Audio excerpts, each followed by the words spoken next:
What is up, posse? DJ will.i.am here, and welcome to another edition of The Spoiler Room. This week we're going to cover Batman the Killing Joke. And I just wanted to cover a few things before we get started. First off, you would notice that I'm not using the computer camera like I did for my spoiler-free thoughts on Batman the Killing Joke and a couple of the Shinimas. So I'm going to use this one because I think it's easier, and plus it's kind of easier for you to see me. Second, I wanted to give a quick shout out to WWE superstar Goldust for liking one of my tweets about Star Wars Rogue One.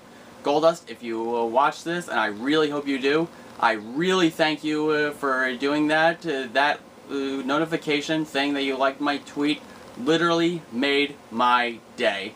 So I just wanted to say thank you very much, and keep up the good work that you do with R-Truth. And that's about it. So let's go into more details about Batman the Killing Joke. And so, just for your own warning, spoiler alert. So first let's talk about the 30-minute prologue that they have at the beginning. The one that many people say has absolutely nothing to do with the Killing Joke whatsoever. And yeah, it doesn't. The only thing that does connect it is Batgirl.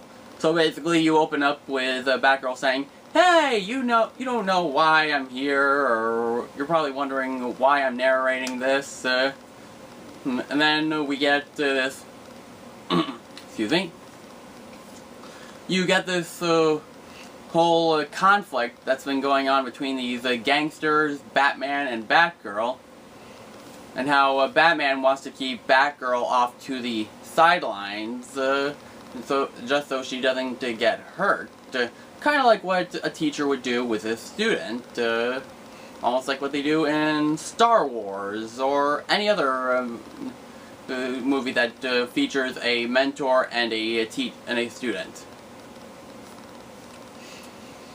But Batgirl, or Barbara Gordon, wants to get part of the action, and she wants to help take out this guy named Paris Franz.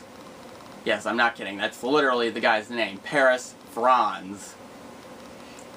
And when I first saw this movie, I was looking at this guy's face, and I'm thinking, this guy looks a little bit like the Joker. Just put a little bit of makeup on and give him the crazy hair, and he could actually pass for the Joker.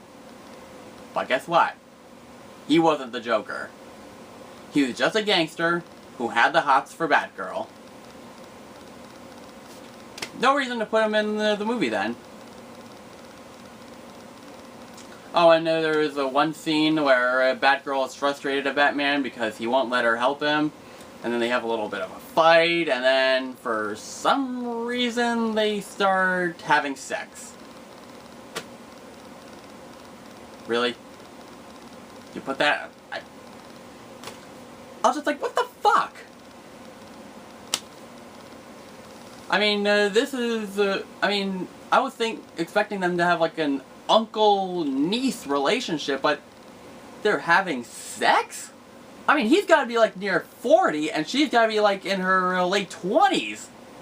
What the actual F?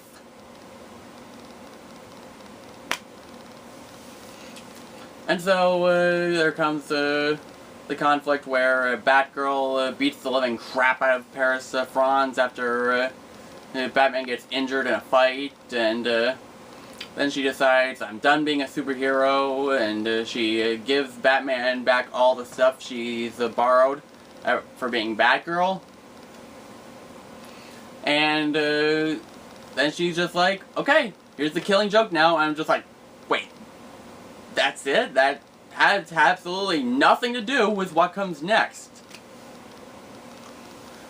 So, remember when I said that there would be a decent backstory of the Joker, unlike the 1989 Batman, where they just say that the Joker killed Batman's parents? Well, guess what? They actually did give him a bit of a decent... I did say they deliver.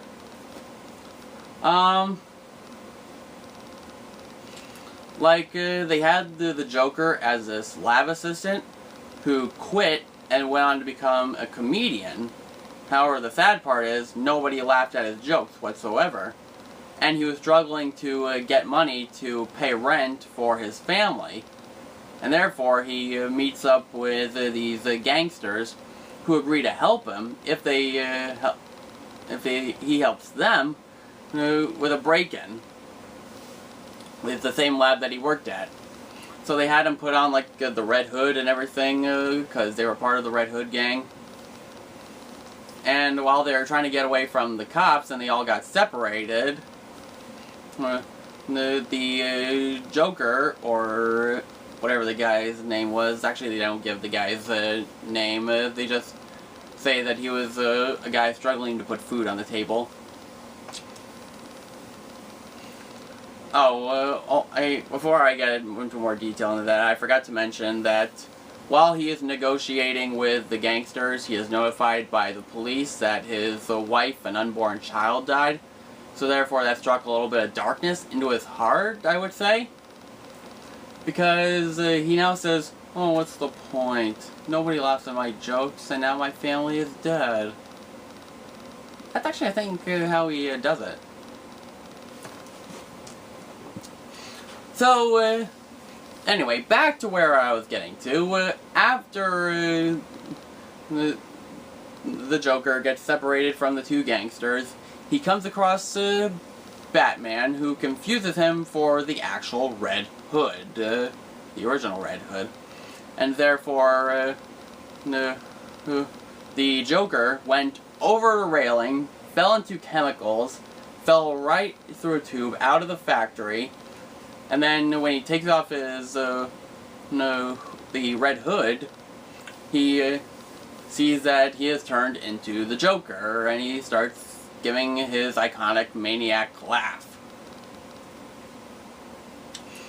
Now, I'd say that was a good backstory overall, because if you just say, oh, the Joker just fell into the chemicals and now he's completely mad, I was just thinking, okay, but what's his other backstory? Like, did he have a family? Does he have, like, friends? Like, what is his origin? Like, where did he come from? And they don't really cover that in the 1989 Batman. They just say he fell into a batch of chemicals and that he killed Superman's. Not Superman. Wow, I'm totally caught up on a totally different comic book. Saying that he killed Batman's parents, although I don't think that's actually been confirmed yet. So therefore, we cut to sometime later, and Joker's opening, trying to buy an amusement park from the other owner. And of course, you have to admit that the Joker is hilarious as always. Mark Hamill does a fantastic job as the Joker himself. Now, you would think that the Joker from, say, the Adam West show was pretty childlike and corny, when all he does is, like, shoot confetti and give the joy buzzer to everybody, while Heath Ledger's Batman spreads anarchy and chaos. But the same thing goes for the Jack Nicholson version, but this version is more diabolical. Okay, scratch that. That's not really what I'm trying to say, but for an R-rated movie, Joker actually was pretty devious about this. He kidnaps Commissioner Gordon, shoots the Batgirl in the stomach, making her paralyzed, making her unable to walk ever again, which I think is, everybody believes that is just leading up for her to be Oracle. And then, he's just using Commissioner Gordon as bait to lure Batman there.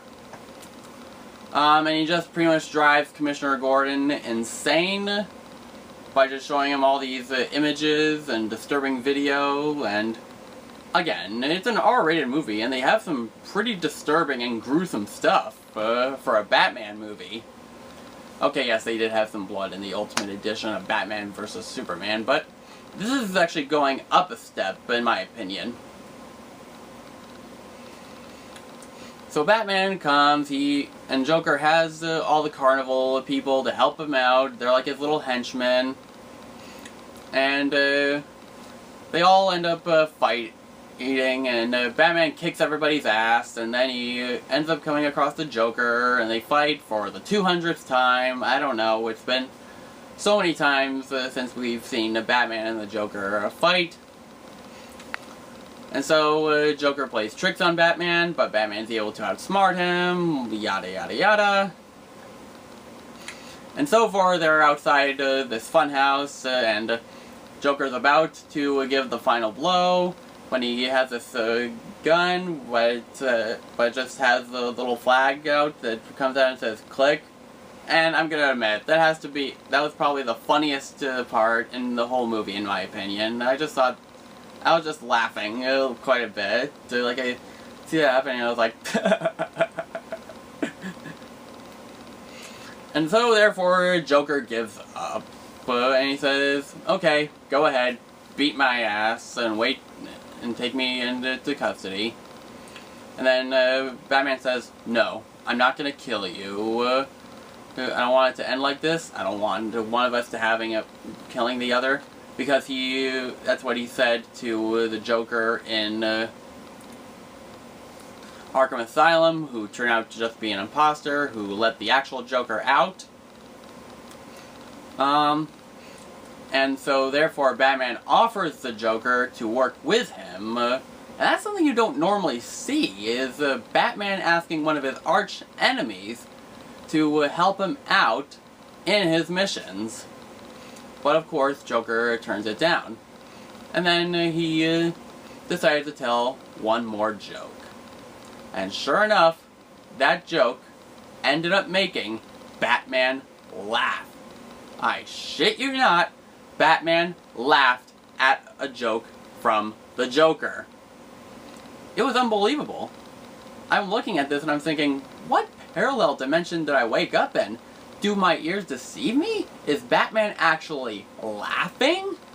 Because this is a guy who's been pretty torn up ever since the murder of his parents. And he hasn't been the same since. But now he's actually laughing. But the laughing doesn't last for long. Because then they kind of pan down to like a little puddle as both Joker and the Batman are laughing. But then we don't hear the Joker laughing anymore, but the Batman's still laughing. And then they fade to black, and then that's pretty much it.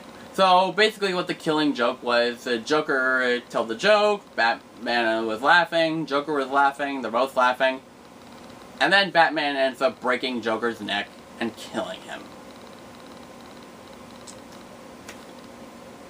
So, like I said in my spoiler-free review, interesting movie. Again, the prologue, nothing to do with the story whatsoever. But the animation in it is gorgeous, the voice acting is amazing, and the story was decent. I just wish they could have found another way to fill in, like, the 76-minute slot, instead of putting in 30 minutes that went absolutely nowhere. But again, interesting movie. If you haven't seen it, then I do recommend it after what I've been telling you guys. Next up will come a Pete's Dragon review, and I'm very much looking forward to it. I saw it has like 88% on Rotten Tomatoes, and I'm looking forward to seeing it very much. And until next time, see you later, posse.